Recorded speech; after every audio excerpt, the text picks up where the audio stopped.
રામ વિશે પણ આપણે બધા જાણીએ છીએ કે એમાં આમ થયું આમ થયું,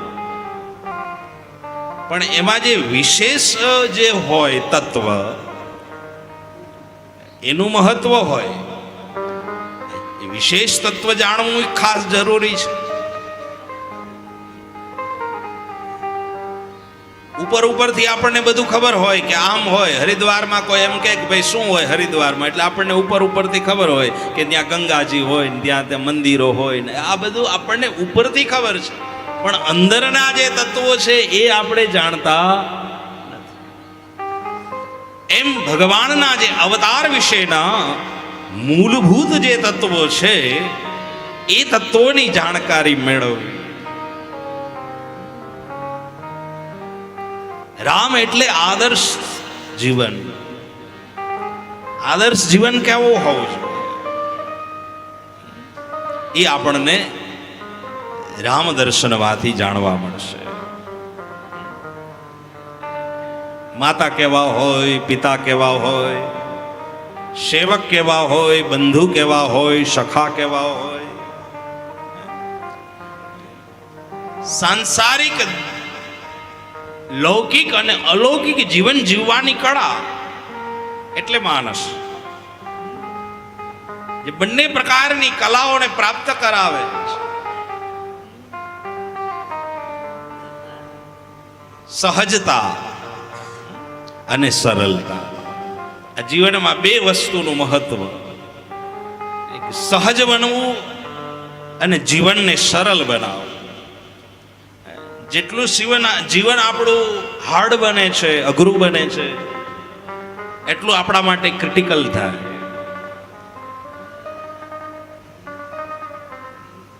અત્યારના જીવનની અંદર સાંસારિક જીવન હોય એના માટેના અમુક પ્રશ્નોના સમાધાન એ આપણને શાસ્ત્રો બતાવે છે. બધાને ખબર છે કે 4 ભાઈઓ હતા, રામ, લક્ષ્મણ, ભરત, શત્રુઘ્ન. વિશ્વામિત્રજીના આશ્રમમાં ગયા અને ત્યાંથી જનકપુર પધાર્યા. આ બધું આપણને ખ્યાલ છે, પણ એમાં સવિશેષતા શું છે એ તમને મારે કહેવી છે.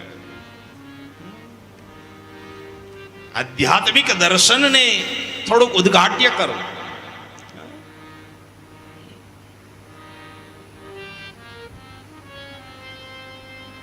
રામ જો આમ બોલવું પણ કેટલું સરળ છે.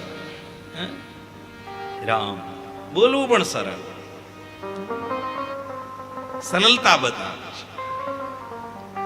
ઈ જ્યારે વિશ્વામિત્રજી લેવા આવ્યા હોય અને રામજી ઉપર દ્રષ્ટિ કરી હોય અને એનામાં કંઈક અલગ તત્વ દેખાયું હોય અને એને એમ થયું હોય કે મારે આ રામને મારા આશ્રમમાં લઈ જવા છે. જોયા પછી એને એમ થયું કે કંઈક પ્રતિભાવ અલગ છે. સંતોને, ગુરુઓને, પરમ સ્નેહી વ્યક્તિઓને જોયા પછી ખ્યાલ આવે કે આમાં કંઈક પરમ શક્તિ છુપાયેલી છે, આ બ્રહ્મત્વ છે, આમાં બ્રહ્મ છે, એટલે હું આને લઈ જાઉં. ખાલી મનમાં વિચાર આવ્યો. આપણને જ્યારે વિચાર આવે કે આપણે ભગવાનને લઈ જઈએ અને ભગવાનને આપણા ઘરમાં પધરાવીએ, આવો જ વિચાર વિશ્વામિત્રજીને આવ્યો છે. બસ હું મારા ભગવાનને લઈ જાઉં, મારા નિજ મંદિરમાં પધરાવું. આશ્રમ એક નિજ મંદિર હતું. બહુવિધિ કરત મનોરથ, જાત લાગે નહીં બા,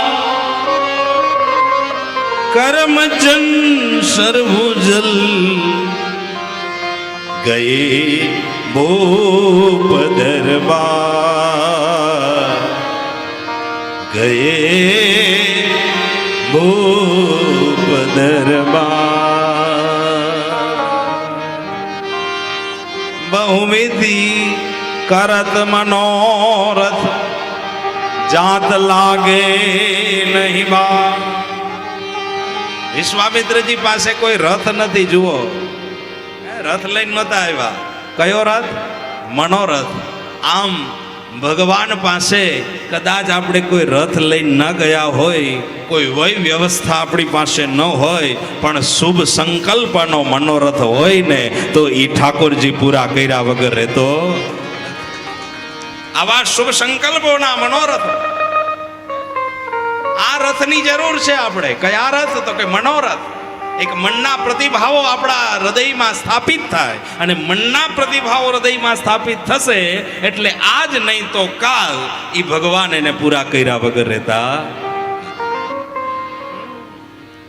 બસ પોઝિટિવ મનોરથ હોવા જોઈએ, સારા મનોરથ.